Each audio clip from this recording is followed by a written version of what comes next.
জাপানের 2000 বছরের ইতিহাসে যা কখনো হয়নি, অবশেষে তাই হলো। দেশটির ক্ষমতার শীর্ষে এখন একজন নারী। কিন্তু যে প্রশ্নটি এখন সবচেয়ে বড় হয়ে উঠেছে তা হলো, জাপানের প্রথম নারী প্রধানমন্ত্রী কি পারবেন দেশটির নারীদের ভাগ্য পরিবর্তন করতে, নাকি তার রক্ষণশীল আদর্শই হয়ে দাঁড়াবে সবচেয়ে বড় বাধা?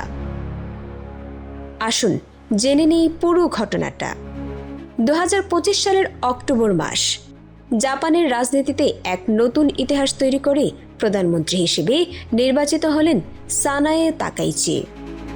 শাসক দল লিবারেল ডেমোক্রেটিক পার্টির এলডিপির নেতৃত্বে তিনি পার্লামেন্টের নিম্ন ও উচ্চ দুই কক্ষেই সংখ্যাগরিষ্ঠতা অর্জন করেন। কিন্তু তার এই পথ চলা মোটেও সহজ ছিল না। তিনি এমন এক সময়ে হাল ধরেছেন যখন রাজনৈতিক কেলেঙ্কারির কারণে তার দল এলডিপির জনপ্রিয়তা প্রায় তলানিতে।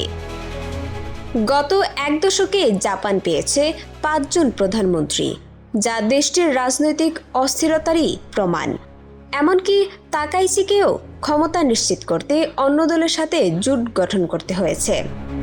সানায়ে তাকাইচিকে সাবেক প্রধানমন্ত্রী শিনজো আবের ঘনিষ্ঠ সহযোগী এবং একজন দৃঢ় রক্ষণশীল রাজনীতিবিদ হিসেবেই সবাই চেনে।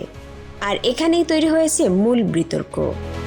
জাপানের তরুণ সমাজ প্রশ্ন তুলছে, একজন রক্ষণশীল নেত্রী হিসেবে তিনি কি সত্যিই নারী অধিকার এবং লিঙ্গ সমতার মতো বিষয়গুলিকে এগিয়ে নিয়ে যাবেন?